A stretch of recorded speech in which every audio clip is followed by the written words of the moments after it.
नेपालसहित विश्वभरका क्रिस्चियन धर्मावलम्बीहरूले आज क्रिसमस डे पर्व मनाउँदै नयाँ सरकार गठनका लागि राष्ट्रपतिले दिएको समय सीमा आज सकिँदै दलहरूको कसरत जारी। सरकार गठनका लागि कांग्रेसले थाल्यो हस्ताक्षर संकलन। ज्येष्ठ नागरिकको पहुँच पुर्याउन स्वास्थ्य प्रणाली सुधार गरिरहेको प्रधानमन्त्री शेरबहादुर देउवाको जिकिर। देश घुमिफिरी मध्यावधि चुनावमा जाने सम्भावना रहेको नेकपा एमालेका अध्यक्ष केपी शर्मा ओलीको दावी। प्रचण्डको प्रधानमन्त्री हुने सम्भावना सकिएको एमाले अध्यक्ष ओलीको टिप्पणी। नेकपालाई सर्वोच्च अदालतले नभई प्रचण्ड लगायतका नेताले फुटाएको ओलीको दावी। गठबन्धन नटुटेसम्म एमाले नयाँ सरकार निर्माणको प्रक्रियामा सहभागी नहुने नेकपा एमालेका वरिष्ठ उपाध्यक्ष ईश्वर पोखरेलको भनाई। खुमलटार पुगेर प्रचण्डलाई रामचन्द्र पौडेलको आग्रह, गठबन्धन नछाडिदिनुहोस्। कांग्रेस सभापति शेरबहादुर देउवालाई माओवादीका उपमहासचिव वर्षमान पुनले भने सहयात्रा यही टुङ्गियो। देउवाले फर्काए जवाब, म मिलाउँछु यार। राष्ट्रपति गुम्ने जोखिमले कांग्रेसको ट्र्याक 2 अलपत्र। सरकार बनाउन माओवादी बिनै बहुमतको सम्भावना। सरकार गठबन्धनकै बन्छ, प्रधानमन्त्रीको टुङ्गो आज लाग्ने सञ्चार मन्त्री ज्ञानेन्द्र बहादुर कार्कीको भनाई। युवाहरूले समस्याको समाधान खोज्नुपर्छ, गुनासो गरेर माथि पुगिँदैन भन्दै कांग्रेस महामन्त्री गगन कुमार थापाको भनाई। डोटीबाट समानुपातिक सांसदमा साउद मात्रै। पूर्व राजा ज्ञानेन्द्र शाहद्वारा जानकी मन्दिरमा विशेष पूजापाठ। सार्वजनिक स्थलमा मास्क अनिवार्य गर्न स्वास्थ्य मन्त्रालयको अनुरोध। हवाई भाडाको कार्टेलिङ अध्ययन गर्न पर्यटन मन्त्रालयको निर्देशन।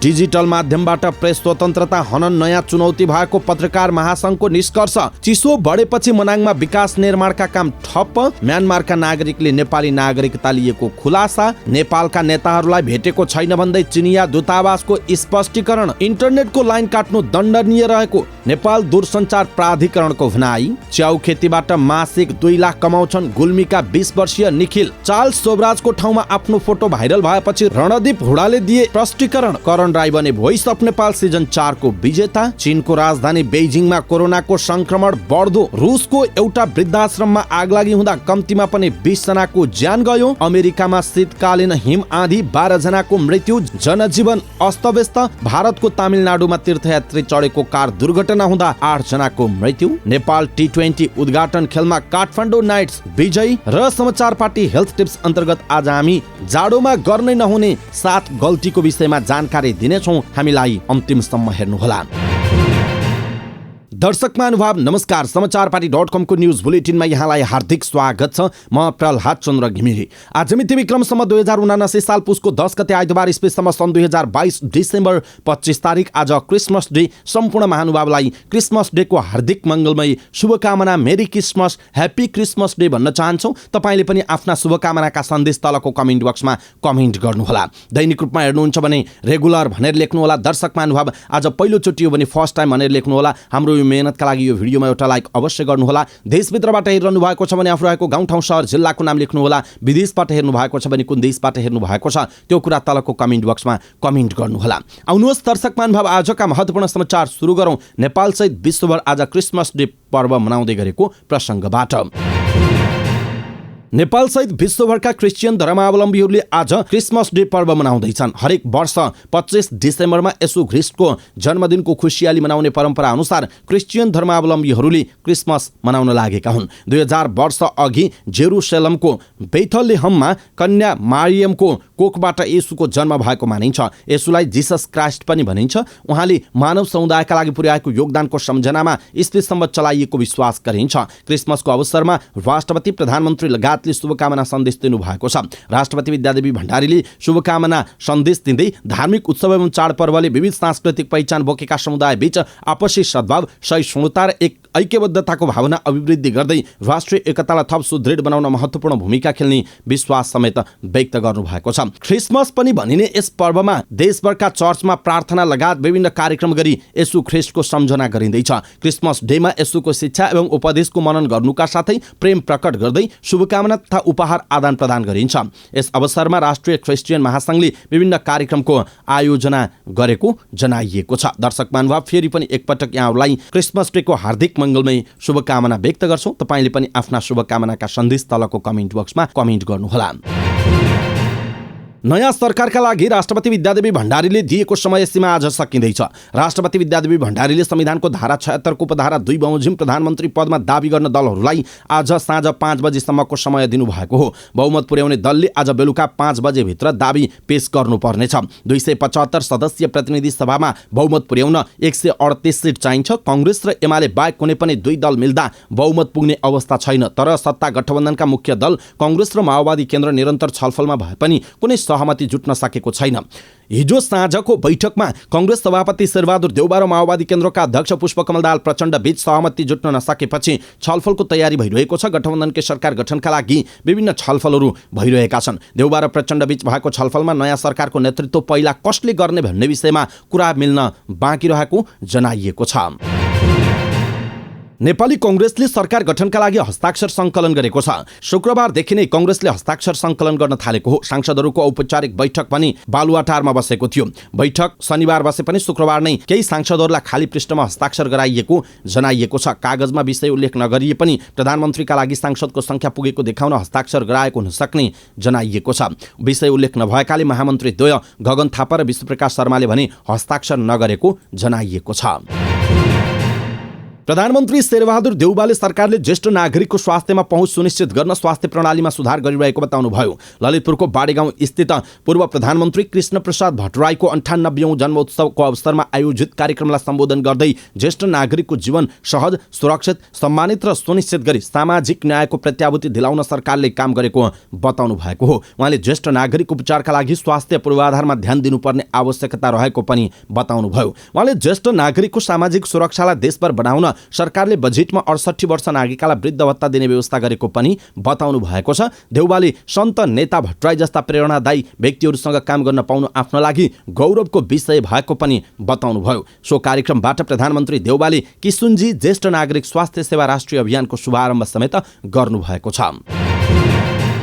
नेकपा एमालेका अध्यक्ष केपी शर्मा ओलीले देश मध्यावधि निर्वाचनमा जाने सम्भावना रहेको बताउनु भएको छ। पार्टी कार्यालयमा आयोजित कार्यक्रममा उहाँले अहिलेको संसदबाट सरकार गठन नै नहुने अवस्था आएको भन्दै देश मध्यावधि निर्वाचनमा जाने सम्भावना रहेको बताउनुभयो। प्रधानमन्त्री बन्न माओवादी केन्द्रका अध्यक्ष पुष्पकमल दाहाल प्रचण्डले इच्छा गरेको तर समयमा कदम नचालेको भन्दै ओलीले अरूले पनि समयमा कदम नचाले देश मध्यावधिमा जाने सम्भावना रहेको बताउनु भएको छ। अरू दलहरूमा व्यक्तिगत र दलगत स्वार्थ देखिएका कारण सरकारले बन्न नसकेको ओलीले बताउनु भएको छ। परिस्थितिलाई आफूले नजिकबाट हेरिरहेको भन्दै एमाले मुख दर्शक बनेर नबस्ने पनि बताउनु भएको छ।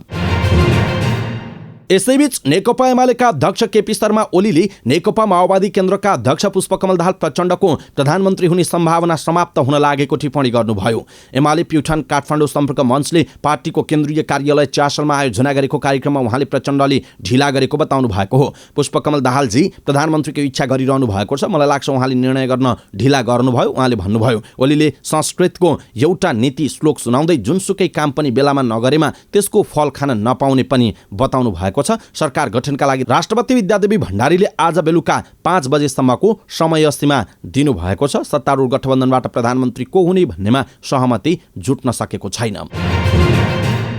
यसैबीच नेकपा एमालेका अध्यक्ष केपी शर्मा ओलीले नेपाल कम्युनिस्ट पार्टी नेकपा सर्वोच्च अदालतले विभाजन गरेको नभई तत्कालीन नेकपाका अध्यक्ष पुष्पकमल दाहाल प्रचण्ड सहित नेताहरू माधव कुमार नेपाल र झलनाथ खनालले फुटाएको बताउनु भएको छ। काठमाडौँमा आयोजना गरिएको कार्यक्रममा अध्यक्ष ओलीले नेकपा नामको पार्टी पहिला नै निर्वाचन आयोगमा दर्ता भएकाले अदालतले नयाँ नाम लिएर आउन भनेको, तर यही न्युमा प्रचण्ड लगायतका नेताहरूले फुटाएको बताउनु भयो। अर्को नाम लिएर निर्वाचन आयोगमा जान आफूले सक्दो प्रयास गरे पनि आफू सफल नभएको उहाँले बताउनुभयो। उहाँले योजनाबद्ध रूपमा पार्टी विभाजन गरिएको पनि दाबी गर्नु भएको छ।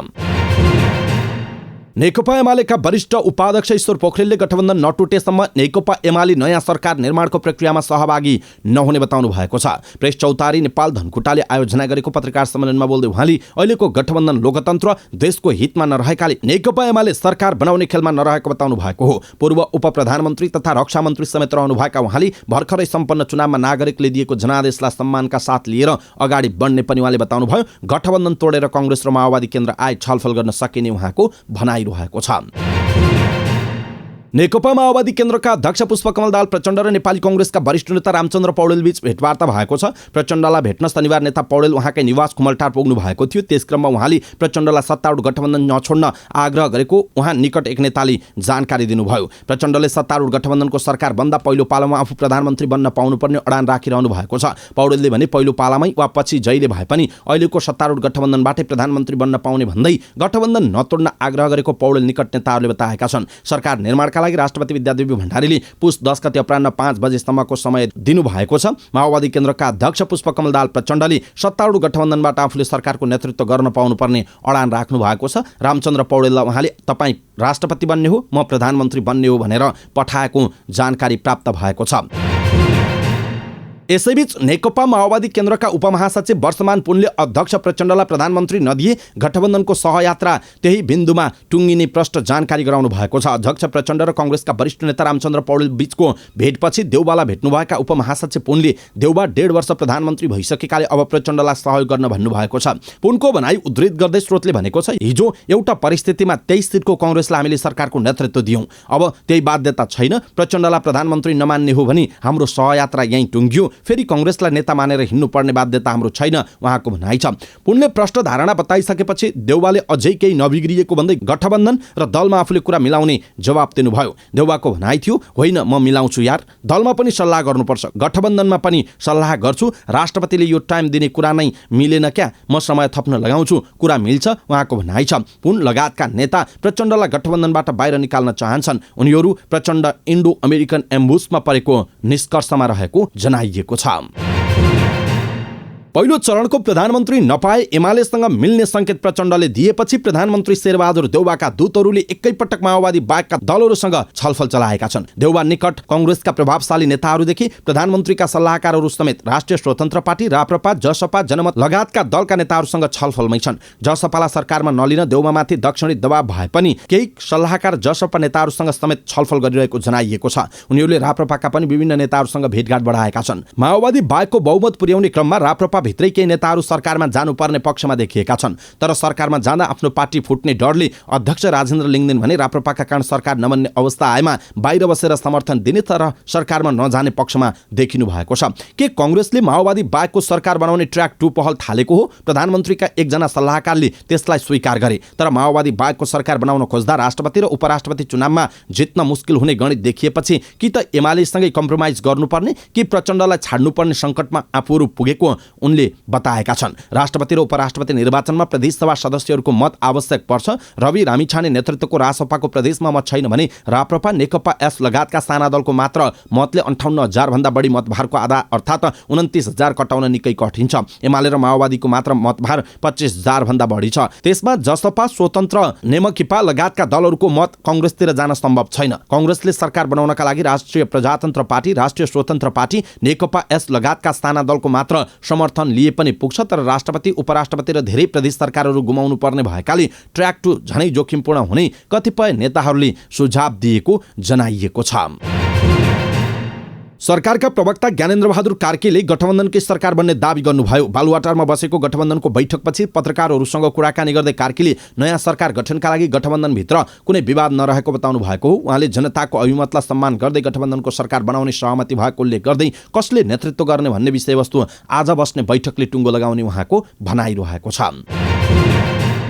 नेपाली कांग्रेसका महामन्त्री गगन कुमार थापाले युवाहरूले गुनासो गर्ने नभई समस्याको समाधान खोज्नुपर्ने बताउनुभयो। काठमाडौँमा आयोजित एक कार्यक्रममा बोल्दै महामन्त्री थापाले यस्तो बताउनु भएको हो। उहाँले अहिलेका युवाहरू भनेको देशको भविष्य भएकाले विद्यार्थी युवा वर्गहरूले समस्याको गुनासो गर्ने नभइकन समाधान गर्न के गर्ने भन्ने कुराको बारेमा सोच्न आवश्यक रहेको बताउनु भएको छ। उहाँले युवा वर्ग निन्दक नभइकन आलोचक बन्नुपर्ने उहाँले बताउनुभयो। उहाँले युवाहरू थाहा नै नपाइकन निन्दक बन्ने गरेको भन्दै निन्दक र आलोचकमा धेरै ठुलो भिन्नता हुने बताउनुभयो। उहाँले युवाहरू आलोचक बन्नु गलत नभएको तर आफ्नो समाजको र आज र भविष्यको बारेमा सोचेर आलोचना गर्न उपयुक्त हुने पनि उहाँको भनाइरहेको छ।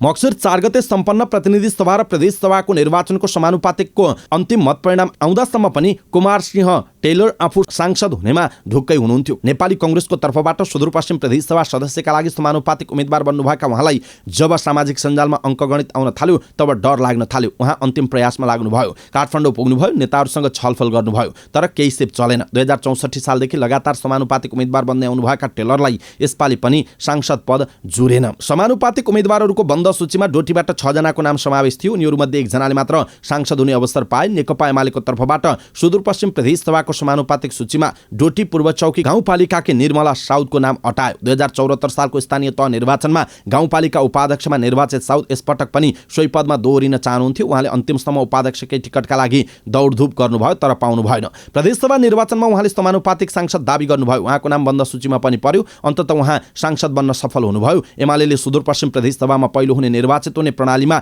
जम्मा 3 सिट जितेको थियो। समानुपातिकमा 8 जना पाएको एमालेले 4 महिला पठाएको छ। प्रतिनिधि सभाका लागि समानुपातिक उम्मेदवार बन्नुभएकी कांग्रेस नेत्री प्रणेश महरा पनि अन्तिमसम्म सांसद हुने आशामा हुनुहुन्थ्यो तर उहाँले सांसद हुन पाउनु भएन। यसरी डोटीबाट समानुपातिक सांसदमा साउद मात्रै अटाउनु भएको जनाइएको छ।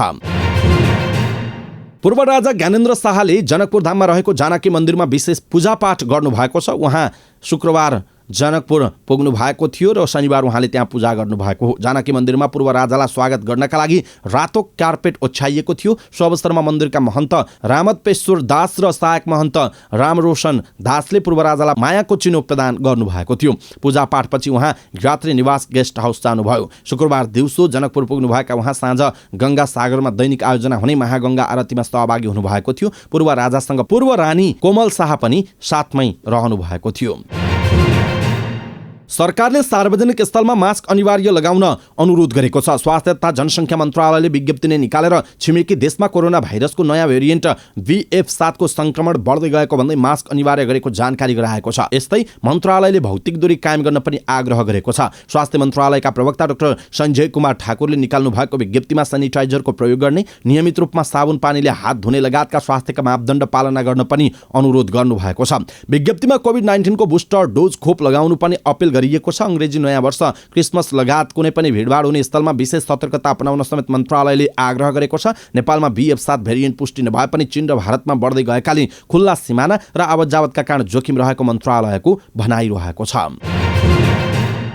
संस्कृति, पर्यटन तथा नागरिक उड्डयन मन्त्रालयले आन्तरिक हवाई उडानमा हुँदै आएको कार्टेलिङ अध्ययन गर्न नेपाल नागरिक उड्डयन प्राधिकरण क्यानलाई निर्देशन दिएको छ। आन्तरिक उडान गर्दै आएका बुद्ध, यति, श्री र सौर्य एयरलाइन्सले आपसी मिलेमतोमा आफू खुसी हवाई भाडा दर निर्धारण गरेपछि मन्त्रालयले अध्ययनका लागि प्राधिकरणलाई निर्देशन दिएको हो। आन्तरिक उडान गर्ने कम्पनीलाई हवाई उडानमा कार्टेलिङ गरिरहेको सूचनाका आधारमा अध्ययन अगाडि बढाउन निर्देशन दिएको मन्त्रालयका सहसचिव बुद्धिसागर लामिछानेले जानकारी दिनुभयो। नेपाल पत्रकार महासंघले इन्टरनेटको माध्यमबाट प्रेस स्वतन्त्रता हननका घटना बढेको भन्दै यस्ता घटनामा संलग्नलाई कानुनी कारबाहीको माग गरेको छ। शुक्रबार र शनिबार सुर्खेतको वीरेन्द्रनगरमा भएको महासंघको साधारण सभाले इन्टरनेटको माध्यमबाट भएको प्रेस स्वतन्त्रता हननको घटना नयाँ चुनौतीको रूपमा देखिएको निष्कर्ष निकालेको छ। महासंघको घोषणा पत्रको बुँदा 2 मा भनिएको छ, इन्टरनेटका माध्यमको प्रयोग गरी प्रेस स्वतन्त्रता हननमा नयाँ चुनौतीहरू थपिएको सन्दर्भमा यो केन्द्रीय साधारण सभा आम पत्रकारहरूका लागि सचेततापूर्वक डिजिटल माध्यमको प्रयोग गर्न आग्रह गर्दछ। साथै सम्बद्ध निकायहरूलाई डिजिटल माध्यम मार्फत प्रेस स्वतन्त्रता हननका घटनामा संलग्नमाथि कानुनी कारबाहीका लागि जोरदार माग गर्दछ भनिएको छ। पछिल्लो समय सामाजिक सञ्जालमा सञ्चार माध्यमलाई अनलाइन अनफलो गर्नेदेखि अनलाइन सञ्चार माध्यमको CMS मा अनाधिकृत प्रवेश गरेर समाचार सामग्री हटाउने सम्मका घटना भएका छन्। महासंघले यसतर्फ पनि सचेत हुन भनेको छ। चिसो बढ्दै गएपछि हिमाली जिल्ला मनाङमा विकास निर्माणका कार्यमा समेत समस्या भएको छ। चिसो बढीसँगै माथिल्लो मनाङको विभिन्न पूर्वाधार निर्माणमा बाधा पुगेको हो। गत वर्षको निरन्तरको वर्षाले क्षति पुर्याएको भौतिक संरचना निर्माणका कार्य रोकिएको पूर्वाधार कार्यालयले जनाएको छ। विशेष गरी माथिल्लो मनाङको सडक, पुल, जलविद्युत लगायतका विकास निर्माणका काम रोकिएको प्रमुख जिल्ला अधिकारी रविन्द्र प्रसाद आचार्यले जानकारी दिनुभएको छ। एकजना विदेशी नागरिकले झुट्टा विवरण पेश गरी नेपाली नागरिकता लिएको पाइएको छ। म्यानमारबाट आएका एक नागरिकले सर्लाहीमा बसेर नेपाली नागरिकता लिई मदरसामा पठन पाठन गराउँदै आएको खुलेको काठमाडौँ उपत्यका अपराध अनुसन्धान कार्यालयले जनाएको छ।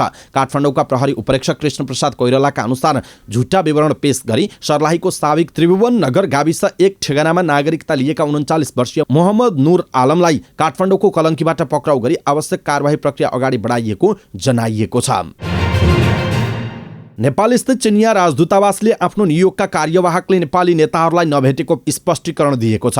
शनिबार दूतावासले एक वक्तव्य जारी गर्दै बाहिर आए जस्तो आफ्नो नियोगका कार्यवाहक वाङ शिनले नेताहरूलाई नभेटेको बताएका हुन्। चिनिया राजदूतावासका कार्यवाहक वाङ शिनले एमाले अध्यक्ष ओली, माओवादी अध्यक्ष प्रचण्ड र जसपा अध्यक्ष यादवसँग भेट गरेको भन्ने खबर सार्वजनिक भइरहेको हाम्रो जानकारीमा आएको छ। दूतावासले जारी गरेको छोटो इमेलमा उल्लेख छ ती सूचना गलत हुन्। प्रदेशसभा र प्रतिनिधि सभा निर्वाचन सम्पन्न भएसँगै नयाँ सरकार गठनका लागि राजनीतिक दलबीच गृह कार्य चलिरहेका बेला विभिन्न शक्ति राष्ट्रहरू सक्रिय भइरहेको टिप्पणीहरू हुन थालेको छ।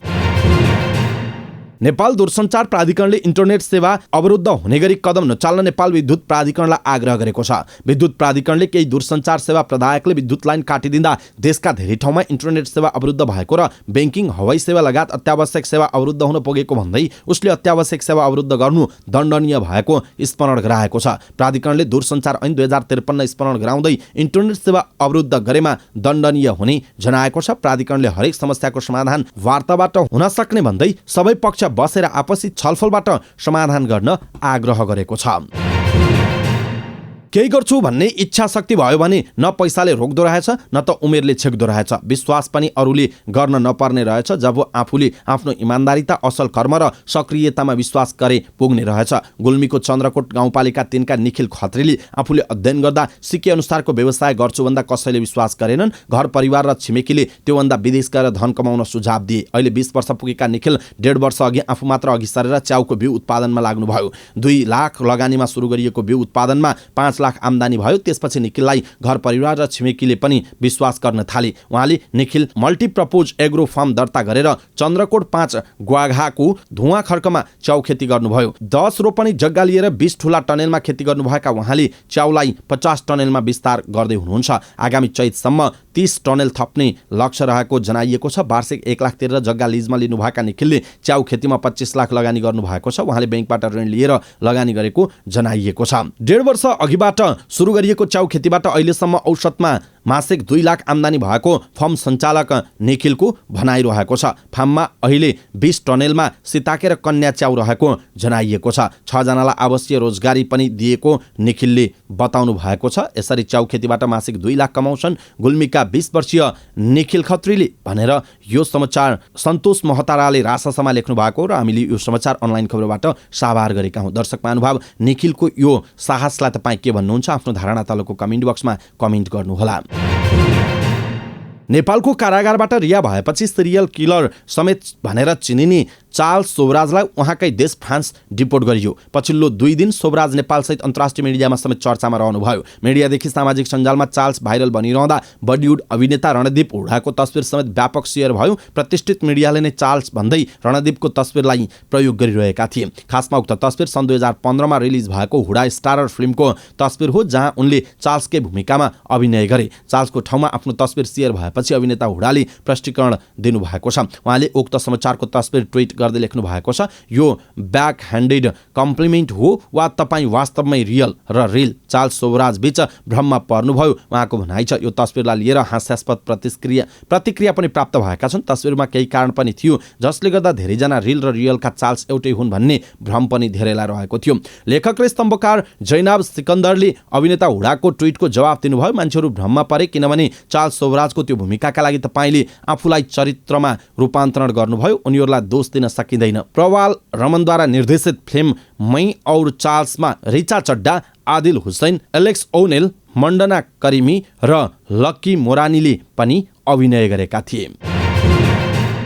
Karan Rai the voice of नेपालको 4थो सिजनका विजेता बनेका छन्। उनले नगद 25 लाख रुपैयाँ सहित पुरस्कार प्राप्त गरे। करणले टिम राजुबाट प्रतिस्पर्धा गरेका थिए। टिम राजेश समूहबाट Sabina Yonghang Limbu first runner up घोषित भएका छन्। टिम प्रमोदबाट Yogesh Magar second runner up घोषित भए। टिम प्रविशाबाट Sai Limbu third runner up बनेका छन्। दर्शकको भोटको आधारमा विजेता घोषित गरिएको जनाइएको छ। अब अन्तर्राष्ट्रिय समाचार। चीनको राजधानी बेइजिङ लगायत ठूला शहरमा कोरोनाको संक्रमण बढ्दै गएको छ। कोरोना भाइरसको रोकथाम तथा नियन्त्रणका लागि लागू गरेका प्रतिबन्ध हटाइएको 2 हप्तापछि चीनमा पुनः महामारी बढ्न थालेको हो। चीनमा कोरोना रोकथामका लागि लागू भएका प्रतिबन्ध विरुद्ध प्रदर्शन भएपछि प्रतिबन्ध फुकुवा गरिएको थियो। विश्व स्वास्थ्य संगठन WHO ले पछिल्लो समय चीनका अस्पताल संक्रमितले भरिन थालेको समेत जनाएको छ। जाडोयाममा श्वास प्रश्वास सम्बन्धी संक्रामक रोगको प्रकोप बढी हुने गरेकाले बेइजिङमा कोभिडको गम्भीर संक्रमण बढ्दै गएको स्वास्थ्य विज्ञले बताएको चिनिया समाचार संस्था सिन्हुवाले जनाएको छ। बेइजिङ अस्पतालका श्वास प्रश्वास तथा क्रिटिकल केयर मेडिसिन विभागका प्रमुख ली एनमिङका अनुसार ओमिक्रोन भेरिएन्टको संक्रमणपछि केही पाका उमेरका बिरामीमा गम्भीर समस्या देखा परेको छ। पछिल्लो दिनमा अस्पतालमा दैनिक औसत 350 देखि 400 ज्वरोका बिरामी र 500 को हाराहारीमा आपतकालीन अवस्थाका बिरामी आउने गरेको जनाइएको छ।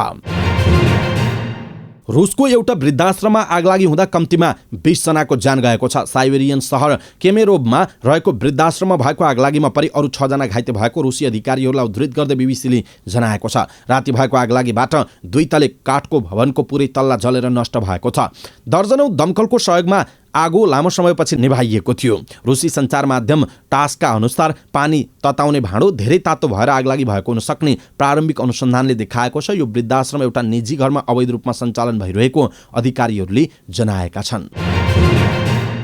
अमेरिकामा शीतकालीन हिम आँधीका कारण कम्तीमा 12 जनाको ज्यान गएको छ। जनजीवन अस्तव्यस्त भएको छ। हिम आँधीका कारण लाखौं अमेरिकी नागरिक प्रभावित भएका छन्। 15 लाखभन्दा धेरै मानिस विद्युतविहीन हुनुका साथै हजारौं उडान रद्द भएको बीबीसीले जनाएको छ। साउथ डकोटमा हिउँमा परेका केहीले इन्धन सकिएपछि निकै समस्या भोगेका छन्। क्यानाडा, ओन्टारियो र क्युबेक आँधीको चपेटामा परेका छन्। वायुमण्डलीय चाप घट्दा उत्पन्न चक्रवातले अमेरिका क्यानाडा सीमाका ठूला लेकहरूमा हिमपात भएको छ। विशाल आँधी टेक्सासदेखि मेइनसम्म 2000 माइल फैलिएको त्यहाँको राष्ट्रिय मौसम सेवा विभागले जनाएको छ। पेन्सिल्भेनिया र मिशिगनका क्षेत्रमा भारी हिमपातको पूर्वानुमान गरिएको छ। न्युयोर्कमा कम्तीमा 35 इन्च बाक्लो हिउँ पर्ने अनुमान गरिएको छ।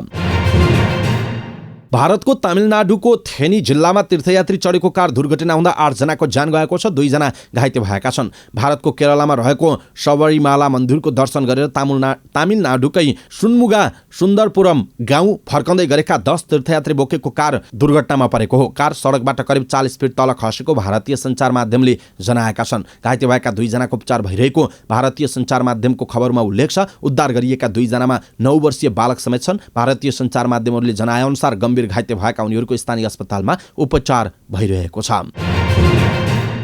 अब खेल समाचार। नेपाल टी20 लिगको उद्घाटन खेलमा काठमाडौँ नाइट्सले विजयी सुरुवात गरेको छ। नेपाल क्रिकेट संघ क्यानको आयोजनामा शनिबार सुरु भएको प्रतियोगिताको पहिलो खेलमा ज्ञानेन्द्र मल्लको कप्तानीमा रहेको काठमाडौँले शरद भिस्वाकरको कप्तानीमा रहेको पोखरा एभेन्जर्सलाई 26 रनले पराजित गरेको हो। ढिला सुरु भएको खेलको 1 ओभर घटाएर 19 ओभरमा खेल गराइएको थियो, जहाँ काठमाडौँले दिएको 163 रनको लक्ष्य पछ्याएको पोखराले 7 विकेट गुमाएर 136 रन मात्र बनाउन सक्यो। पोखरा एभेन्जर्सका लागि ओपनर उपुल थङ्गाले सर्वाधिक 44 रन बनाए। उनले 34 बल खेल्दै 6 चौका प्रहार गरे। आरिफ शेखले 20 रन बनाए भने अमिर हज्जा र अभिमन्य मिथुनले समान 18 रन जोडे। सिद्धान्त लोहनीले 13 रन बनाए। कप्तान शरद 6 रनमा अभिजित रहे। काठमाडौँका अविनाश बोहराले सर्वाधिक 3 विकेट लिए। बसिर अहमदले 2 तथा अनिल खरिलले 1 विकेट लिए। त्यसअघि टस हारेर पहिला ब्याटिङ गरेको काठमाडौँले अजमतुल्लाह उमार जाईको विस्फोटक ब्याटिङ मद्दतमा 5 विकेट गुमाएर 162 रन बनाएको थियो। 148 रन बनाउँदा 5 विकेट गुमाएको काठमाडौँका लागि उमार जाई र सुनाम गौतमले शतकीय साझेदारी गरेका थिए। यी दुईले 6औं विकेटका लागि अभिजित 114 रनको साझेदारी गरे। उमार जाईले 42 बल खेल्दै 3 चौका र 7 छक्काको मद्दतमा अभिजित 85 रन बनाए। सुनामले 28 बल खेल्दै 2 चौकाको मद्दतमा अभिजित 27 रन बनाए। एलेक्स ब्लेकले 21 र भिरनदीप सिंहले 10 रन जोड्दा सन्तोष कार्की 3 रनमा आउट भए। कप्तान ज्ञानेन्द्र मल्लले खाता खोल्न सकेनन्। पोखरा एभेन्जर्सका प्रतीश जीसी र जाहिर खानले 2-2 तथा मौसम ढकालले 1 विकेट लिएका थिए। समाचार पार्टी न्यूज बुलेटिनमा पालो भएको छ समाचार पार्टी हेल्थ टिप्स। आजको समाचार पार्टी हेल्थ टिप्समा हामीले जाडोमा गर्ने नहुने 7 गल्तीको विषयमा जानकारी दिनेछौँ, जसले आफ्नो स्वास्थ्यलाई अत्यन्त खराब गर्न सक्छ। त्यसकारण यो भिडियो अन्तिमसम्म हेर्नुहोला। सबै नेपालीहरूमाझ यो भिडियो पुर्याउनका लागि आफ्नो फेसबुक, ट्विटर लगायतका सामाजिक सञ्जालमा शेयर गर्नुहोला, किनकि नेपालमा पनि जाडो अत्याधिक बढेको छ। त्यसकारण जाडोमा के गल्ती गर्नु हुँदैन त्यो कुरा हामी जानकारी दिनेछौँ। हामीलाई अन्तिमसम्म हेर्नुहोला। मौसमी परिवर्तनले हाम्रो शरीरलाई धेरै प्रकारले प्रभाव पार्छ। रुगाखोकी, एलर्जी र ज्वरो असामान्य घटना होइन, कुनै निश्चित वातावरणसँग छुट्टै घुलमिल हुनुको साटो जाडोका कारण अधिकांश समय अल्छी बन्छौँ, जसका कारण हामीले जानी विभिन्न स्वास्थ्य समस्या निम्त्याएका हुन्छौँ। चिसोमा हामीबाट हुने गल्तीहरू के हो त? एउटा हो थोरै पानी पिउने। निश्चय नै गर्मी मौसममा जस्तो जाडोमा हामीलाई तिर्खा लाग्दैन, तर जाडोसँग तिर्खाको कुनै सरोकार छैन। जाडो मौसममा थोरै शारीरिक गतिविधि गर्ने भएकाले हामी कम तिर्खा लागेको महसुस गर्छौँ। बेलायतको डायबेटिक एसोसिएसनका अनुसार हाइड्रेट रहनका लागि जाडोमा हाम्रो शरीरलाई दैनिक 2 लिटर पानी आवश्यक पर्छ। डिहाइड्रेसनले मृगौला, अपच र पेट दुख्ने लगायतका समस्या उत्पन्न हुन्छ। जाडो मौसममा अत्याधिक तातो पानी पिउनु हुँदैन। त्यस्तै चिसो भन्दैमा अत्याधिक कफिनयुक्त खाना पनि खानु हुँदैन। बढी लुगा लगाउने। जाडोबाट बच्न हामीले न्यानो ज्याकेट, स्वेटर र अन्य बाक्ला लुगा लगाउँछौँ, तर धेरै लुगा लगाउनु पनि जाडोबाट बच्ने उत्तम उपाय भने होइन। अत्याधिक लुगाले बढी गर्मी हुने, शरीरमा पसिना आउन सक्छ। जब पसिना पग्लिएर फैलन्छ त्यसले हामीलाई झन् चिसो बनाउँछ। तसर्थ जाडोमा लुगा लगाउँदा मांसपेशीलाई न्यानो पार्ने, तर धेरै लुगामाथि लुगा चाहिँ लगाउनु हुँदैन। हातमा पन्जा र खुट्टामा मोजा। जाडोबाट बच्न हातमा पन्जा र खुट्टामा मोजा लगाउनु नराम्रो होइन, तर चिसोलाई जित्ने नाममा जति बेला पनि लगाएर बस्नु भने राम्रो होइन। कुनै पनि मौसमसँग अभ्यस्त हुन हाम्रो हात र खुट्टा मात्र सजग अङ्ग हुन्। हात र खुट्टालाई पनि ढाकेर बस्नुको अर्थ वायुमण्डलमा भएको वातावरणीय परिवर्तनलाई अंगीकार गर्न हामीले हाम्रो शरीरलाई अवरोध गरेका छौँ भन्ने अर्थ लाग्छ। जाडोमा मोजा लगाएर कहिले पनि नसुत्नुहोस्। यसले मुटुबाट जोर्नीमा हुने रक्त प्रवाह र रक्त सञ्चालनमा प्रभाव पार्छ। कसिलो मोजा लगाएर सुत्दा जोर्नीमा रगत जम्ने खतरा पनि हुन सक्छ।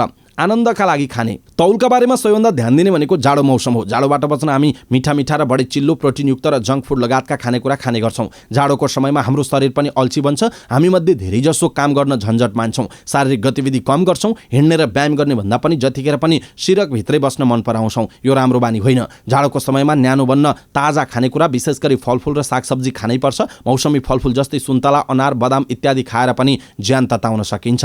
बढी सुत्ने।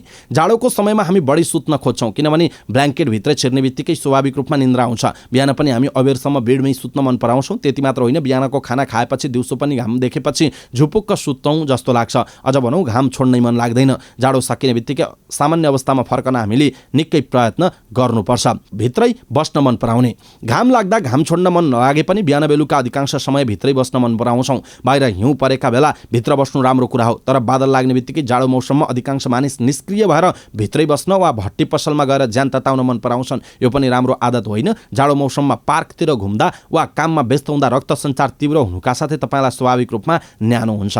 र अनावश्यक क्रिम र लोसनको प्रयोग। जाडोमा हामीले अर्को गल्ती गर्छौँ, त्यो हो नाना थरीका क्रिम र लोसनको प्रयोग गर्ने। छालालाई चिल्लो बनाउनु राम्रो भए पनि चिकित्सकको सल्लाह बिना जथाभावी मोइस्चराइजेसन गर्नु उचित होइन। जथाभावी लोसन दल्दा छालाको एलर्जी हुनुका साथै छालासँग सम्बन्धित अन्य रोग पनि लाग्न सक्छ। यतातर्फ पनि हामीले ध्यान दिनुपर्छ। जाडो बढेको बेला हामीले यहाँलाई जाडोमा गर्ने नहुने 7 गल्तीको विषयमा जानकारी दियौँ। तपाईँलाई कस्तो लाग्यो आफ्नो धारणा तलको कमेन्ट बक्समा कमेन्ट गर्नु होला। आफूले मात्र जानेर हुँदैन, आफूले मात्र बुझेर हुँदैन। यो हेल्थ टिप्स सबै नेपालीमा पुर्याउनु पर्छ। त्यसकारण आफूले सक्दो सहयोग गर्नु होला। फेसबुक, ट्विटर लगायतका सामाजिक सञ्जालमा, साथै आफ्ना इष्टमित्र साथीभाइलाई मेसेन्जरमा पठाइदिनु होला। हाम्रो यो अभियान जुन हेल्थ टिप्स भन्ने हाम्रो अभियान छ, तपाईँलाई कस्तो लाग्छ त्यो कुरा पनि तलको कमेन्ट बक्समा कमेन्ट गर्नु होला है त।